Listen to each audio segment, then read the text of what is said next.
Di tengah masjid Gua Mama Abu Bakar Ali. Masjid Umar, posisinya di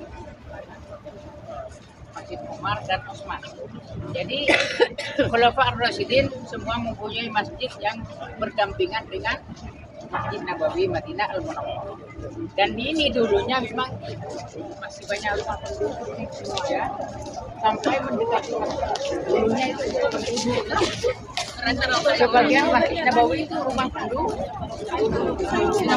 kota Madinah. Jadi hanya sisi itu dibangun masjid itu luas, bangunan hotel-hotel dibongkar semuanya untuk perluasan masjid dan halaman masjid. Jadi cukup jauh dari Masjid Nabawi ke rumah Sayyidina Abu Bakar, Umar, Utsman, Ali. Makanya dari itu ada musola tempat sholat sama dengan di tanah air. Setiap rumah ada musola. Jadi di setiap waktu ini kita ditempati sholat berjamaah karena dengan Masjid Nabawi. Makanya lebih afdal sholat di Masjid Nabawi daripada sholat di luar Masjid Nabawi. Beda dengan di Mekah para jemaah sekalian.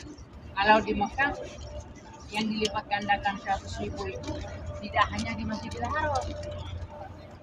Di tanah haram pun juga dilipat gandakan 100.000. Bahkan kita sholat di hotel itu juga dilipat gandakan 100.000 di Mekah. Kalau di Madinah tidak. Kalau sholat di hotel sama halnya sholat di negeri kita, di rumah kita, pahalanya. Yang berlipat ganda 1.000 itu Masjid Nabawi. Kalau mau sholat dapat 1.000 kali lipat, sholat berjamaah atau sholat duha, sholat hajat, sholat Nabawi. Baik, di sebelah kiri kita ini Masjid Umar. Apa artinya Umar? Awan atau Gua Mama berawan atau mendung. Masjid Abu Bakar.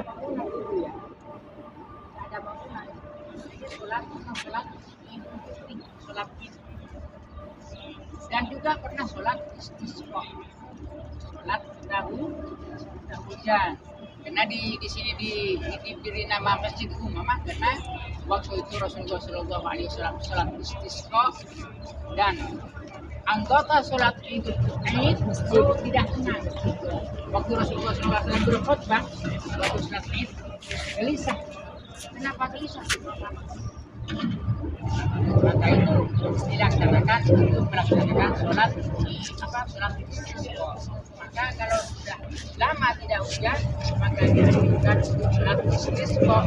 Sholat istisqa itu bukan di dalam masjid, atau bukan di musola, sunnahnya di lapangan. Ini dulunya lapangan ini, nggak ada rumah-rumah, nggak ada, dan juga bisa menampung sebanyak-banyaknya untuk yang melaksanakan. Kalau di masjid bisa terbatas melaksanakan sholat istisqa.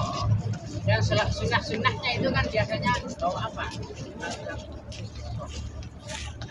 Di lapangan itu kambing, hewan-hewan. Baik, setelah Rasulullah SAW sholat Id, ya Rasulullah SAW sholat apa? Maka ini dinamakan masjid. Dibangun masjid ini sudah beberapa kali direnovasi.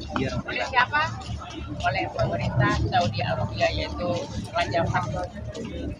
Dan tentu bangunan-bangunan seperti ini Bapak Ibu sudah ratusan tahun sudah pasti berubah, beberapa kali direnovasi ya. Di sebelah kanan tengah itu masjid, ini Masjid Ali, dan Masjid Umar dan Utsman belakangnya. Masjid Umar dan Utsman di belakang Hotel Thayyibah Al Madinah. Kalau mau melihat tentu harus melewati Hotel Thayyibah Madinah untuk bisa melihat masjid Ali dan Masjid Umar dan Utsman. Kalau yang ada di depan kita sudah ada dua, Masjid Abu Bakar dan Masjid Ali. Ini sekilas untuk sejarah daripada masjid yang dikunjungi pada pagi hari ini. Mudah-mudahan manfaat untuk kita semuanya. Terima kasih kami sampaikan. Dan terakhir sekali, nanti malam jam 9 kami datangi setiap kamar ya. Setelah makan malam, saya datangi ke kamar-kamar masing-masing, akan ditimbang barangnya ya. Kopernya akan ditimbang karena jatahnya satu orang 23 kilo. Jadi, kalau Kevin yang di tank itu hanya 7 kilo. 7 kilo ya. Dan jangan lupa jangan menaruh power bank di koper besar. Dan jangan menaruh barang-barang yang tajam di tas Kevin seperti gunting, pilet, dan juga pisau, pilet. Baiknya di mana? Dan juga di bawah dari penerbangan tidak boleh naik. Ya. Kalau ada yang menyimpan, matikan. Mudah-mudahan aman. Hanya saya menyampaikan. Mudah-mudahan. Karena kemarin ada sebagian dibuka. Kalau nggak ada orangnya, dibuka paksa oleh petugas. Mudah-mudahan yang membuka itu tidak mengambil sesuatu yang ada di situ. Kalau masih ada orangnya, mudah-mudahan tidak dibantu, aman ya, yang sudah dilakban semua ya, 1 liter 1 botol itu dilakban, mudah-mudahan selamat. Ini kami hanya untuk bisa menyampaikan dan untuk bersama di sini ya, di Masjid Umamah. Oke.